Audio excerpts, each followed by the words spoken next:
Assalamualaikum warahmatullahi wabarakatuh. Kembali lagi di channel Animal Zoo ya teman-teman.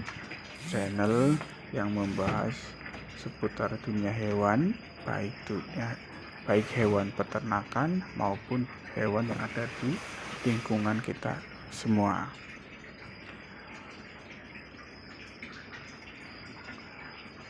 Pada video kali ini saya akan membahas dan berbagi pengalaman ya teman-teman. Mungkin pada video sebelumnya saya sudah menerangkan, membagi ilmu saya, pengalaman saya tentang bagaimana cara mengawali budidaya atau beternak ulat kandang ya teman-teman. Nanti bisa dicari di video saya sebelumnya. Nah, di video kali ini saya akan membahas bagaimana cara proses pemanenannya ya teman-teman. Nah, apa saja yang kita siapkan, yang harus kita siapkan. Nah, yang pertama adalah kita harus menyiapkan nampan yang agak besar atau tempat yang agak besar untuk proses pemilahan atau pengayakan dari ulat kandang ya teman-teman. Nah, ini juga tidak harus menggunakan nampan plastik teman-teman. Kita juga bisa menggunakan pok kayu. Nah, ini yang kedua adalah ayakan teman-teman. Nah, ini ayakan yang stainless yang teman-teman. Tapi nggak harus stainless, monggo terserah teman-teman. Yang penting lubangnya kecil teman-teman. Lubangnya kecil dan ulat kandang itu semuanya tidak lepas, kecuali yang mungkin yang masih kecil. Nah, yang masih kecil ada kemungkinan bisa lepas tersaring teman-teman, tapi itu tidak kita buang, tetap kita besarkan kembali teman-teman. Nah, kita setengahnya ya teman-teman, kita masukkan ke ayakan, kemudian kita lakukan pengayakan ya teman-teman. Nah, kita ayak, kita pastikan semuanya terpisah ya teman-teman, baik limbah kotoran dari ulat kandang maupun limbah yang masih kasar ya teman-teman. Nah, limbah yang masih kasar itu atau sisa-sisa pakan itu nanti kita ambil secara manual teman-teman, karena biasanya ulat kandang itu ada yang bersembunyi teman-teman, ada yang bersembunyi di sisa-sisa pakan itu teman-teman. Nah, ini kan ada sisa limbah pisang teman-teman. Nah, sisa limbah pisang ini biasanya ada ulat kandang yang ada di dalamnya teman-teman. Biasanya saya buka dahulu, bila nanti dimasukkan ke ayakan. Nah, ini yang masih kecil teman-teman, penampakan yang masih kecil yang memang lepas dari ayakan teman-teman. Nah, kita bisa ya teman-teman, limbah-limbah yang masih besar yang memang tidak bisa keluar dari ayakan. Nah, nanti kita juga limbah-limbah yang masih kiranya bisa untuk pakan atau masih bisa dikonsumsi itu untuk ulat Jerman biasanya teman-teman, karena kalau untuk ulat Jerman itu biasanya bersih teman-teman, bersih, tidak ada sisa-sisa pakannya, hanya berupa butiran-butiran kotoran dari ulat Jerman itu teman-teman. Nah, ini biasanya saya pisahkan nanti untuk ulat Jerman, pakan ulat Jerman teman-teman. Nah, kita pindahkan setelah kita rasa sudah bersih, sudah terpisah semua, kita pindahkan ke tempat nampan yang lainnya ya teman-teman. Nah, setelah kita pindahkan tempat ke nampan yang lainnya, kita lakukan penyaringan kembali teman-teman.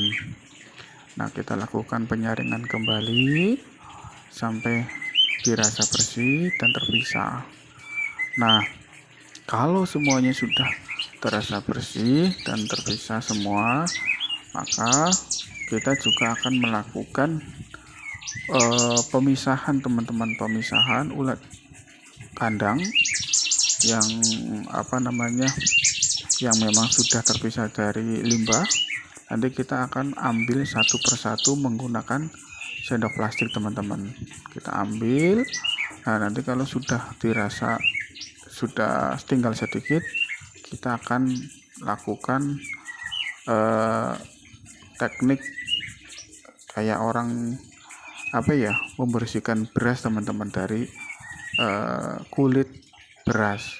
Kalau di sini namanya napeni ya, napeni beras. Nah, di sini saya akan melakukan teknik tersebut untuk memisahkan kulit kulit polar teman-teman yang memang tidak termakan oleh ulat kandang teman-teman. Nah, ini memang ada sisa-sisa pakan ya, sisa minum ya teman-teman, yang memang tidak termakan habis oleh ulat kandang. Nah, makanya kita harus pisahkan teman-teman. Nah, ini kemarin saya tebar bibit kurang lebih ada 7.000 ekor teman-teman, tapi 7.000 ekor itu memang ada ya kurang lebih dari berapa ya, 2000-an mungkin yang memang sudah kurang produktif teman-teman. Jadi sebelumnya saya mencoba membeli 2000-an ekor lah, 2000-an ekor kepik yang memang buat dicoba teman-teman.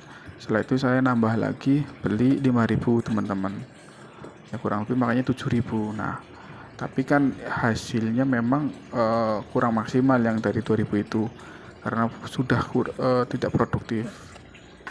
Nah, ini ya teman-teman, saya memisahkan atau mengambil yang memang sudah mengumpul di pojokan teman-teman. Nah, ini diambil, nanti kalau sudah dirasa diambil terbawa semua atau sudah dirasa sedikit ya teman-teman, nah kita akan melakukan napeni.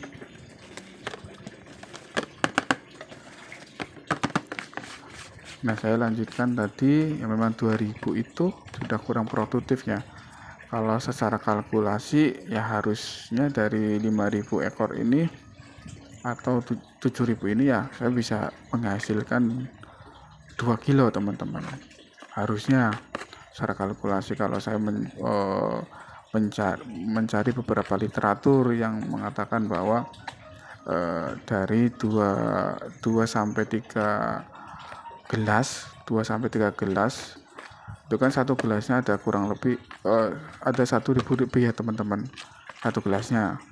Nah, 2 sampai 3 gelas itu bisa menghasilkan 2 kilo teman-teman. Tapi dengan catatan teman-teman, dengan catatan memang pakan tercukupi, minum tercukupi, dan perawatan bagus teman-teman. Nah, kebetulan kemarin saya jujur pada proses perawatan itu kurang maksimal teman-teman, karena saya keterbatasan, memang posisi kerjaan lagi numpuk dan akhirnya saya kurang melakukan fokus dalam melakukan perawatan. Tapi ya alhamdulillah kalau secara perhitungan masih nutup teman-teman ya, karena saya pakan itu 1 sendok plastik itu berarti pemberiannya itu 10 gram teman-teman, 1 nampan 10 gram. Nah, ini saya mempraktekkan napeni ya teman-teman. Napeni memisahkan kulit kulit polar supaya lepas ya teman-teman, supaya terpisah lah. Nah, tetapi ini di bawahnya ada nampannya teman-teman, ada nampan yang besar. Nah, itu supaya kulitnya itu jatuhnya ke nampan, karena nantinya nampan itu limbah itu saya kasihkan ke ulat Jerman teman-teman, nanti dimakan oleh ulat Jerman. Alhamdulillah ya termakan teman-teman selama ini.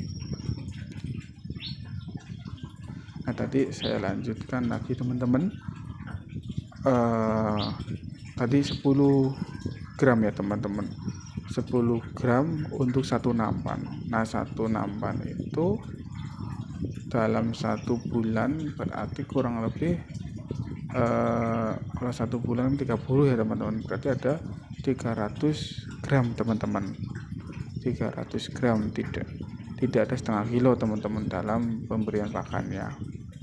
Nah kemarin saya kalkulasi dalam 7.000 ekor itu saya dari indukan, proses peneluran dan sampai proses panen itu menghabiskan konsentrat ayam itu 1,5 kilo teman-teman, 1,5 kilo ya, berarti ya kurang lebih 1 kilonya kan 7.000 ya teman-teman, ya itu kurang lebih 10.500 lah ya, masih nutup lah kalau dihitung untuk proses bisnis teman-teman. Karena kalau di sini harganya ya kalau untuk pengepul dengan peternak itu 35.000 teman-teman.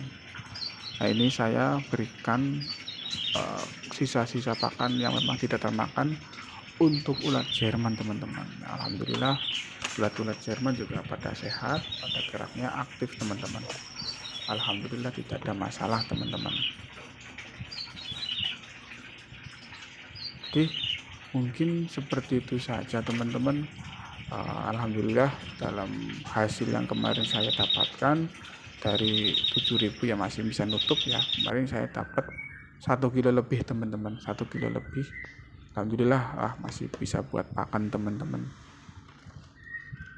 Oke, seperti itu aja teman-teman.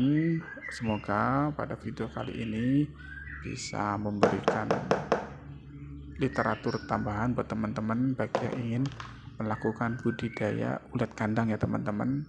Semoga ini bisa bermanfaat.